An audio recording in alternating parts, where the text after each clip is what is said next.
Okay, prescriptive models. Prescriptive models help decision makers identify the best solution to a decision problem. Okay, from the word prescription. Okay, not from the prescription, but it also used in prescription. For example, medicals. So it also stands for solution. Prescriptive model. And then optimization, finding values of decision variables that minimize or maximize something such as cost or profit. Okay, so optimization means finding the best units or quantity or certain level. Okay, can be minimized or maximized.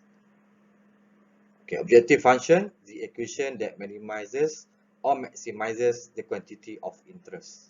The objective function. For optimal solution, values of the decision variable at the minimum or maximum point. So, optimization means it depends on our objective, okay, what we want to achieve. If we want objective function, so the equation we minimize or maximize the quantity of interest. For example, minimize or minimize cost or maximize profit. Okay. Similar to optimal solution, depend on the objective, on what is our target. Okay. Okay. Example on prescriptive pricing model. A firm wishes to determine the best pricing for one of its products in order to maximize revenue. Okay. So the firm want to know, okay, what is the best pricing that can they use to maximize their revenue. Analysts determine the following model. Okay, the following question.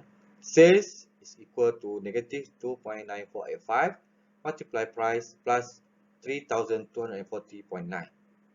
Total revenue is equal to price multiply sales. It's a standard equation. Okay.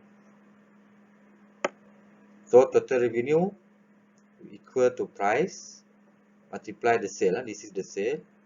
Negative 2.9485 multiply price plus 3240.9. Okay. So solving for that, you can know, identify the price that maximize total revenue. Okay. That means they can put certain figures on the price in order to know the best total revenue. Okay. Model assumptions. Assumptions are made to simplify a model and make it more tractable, that is, able to be easily analyzed or solved. Okay. So we use assumptions in order to simplify a model and also to better characterize historical data or past observations. The task of the modeler is to select or build an appropriate model that best represents the behavior of the real situation. Okay, so the model must be appropriate, okay, in order to represent the real situation. Okay, for example, if we want to study data on the sales in certain supermarkets, okay, so the model must best represent the behavior of the real situation. It cannot be only a theoretical model, okay, it must suit the real situation. Okay, model assumption example. Economic theory tells us that demand for a product is negatively related to its price. Okay, they are negatively related, negative relationship.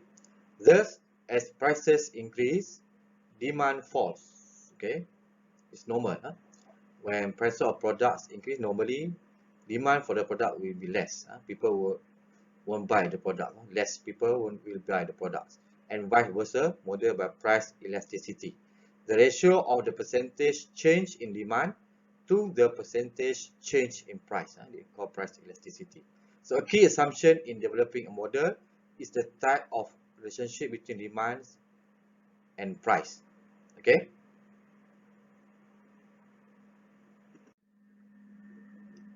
Okay, example 1.7, a linear demand prediction model. Okay. As price increases, demand falls.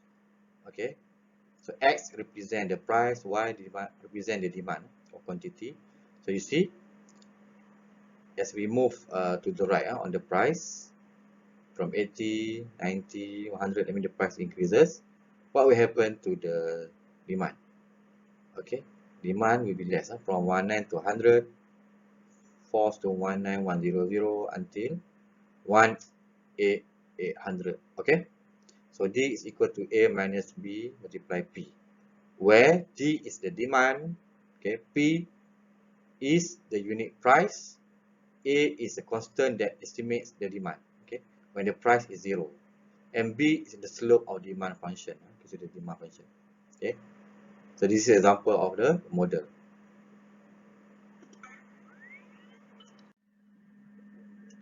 Example 1.8, a non-linear demand prediction model. Okay, that means the line is not straight line. Okay, assume price elasticity is constant. The mean constant ratio of percentage change in demand to percentage change in price. So D is equal to C multiply P in the power of negative D, where C is the demand when the price is 0 and D is more than 0 is the price elasticity. Okay, so the bit different on the previous curve, okay, because it's non-linear curve, non-linear demand prediction model. Okay, on uncertainty and risk. What is uncertainty? Uncertainty is imperfect knowledge of what will happen in the future. Okay. And what is risk? Risk is associated with the consequences of what actually happens. Normally in simple terms, risk is when something that we expect not happen in the future. Okay, you understand? For example, we expect our sale will increase by 20%. And then the sale can be at the same level or maybe decrease or drop. Okay, so the decreases of sales or drop of sale is example of risk. Okay, this is what actually happened. I mean, it might not similar to what we expect before. Okay, and then uncertainty is imperfect knowledge, means we will not know or we cannot know 100% what will happen in the future. Okay, for example, in 2018, last 3 years, not many people, or maybe most of the people, did not know that COVID-19 will attack the whole world, starting from late 2019. Okay, there is uncertainty. So to try to eliminate risk in business enterprise is futile. Risk is inherent in the commitment of present resources to future expectations.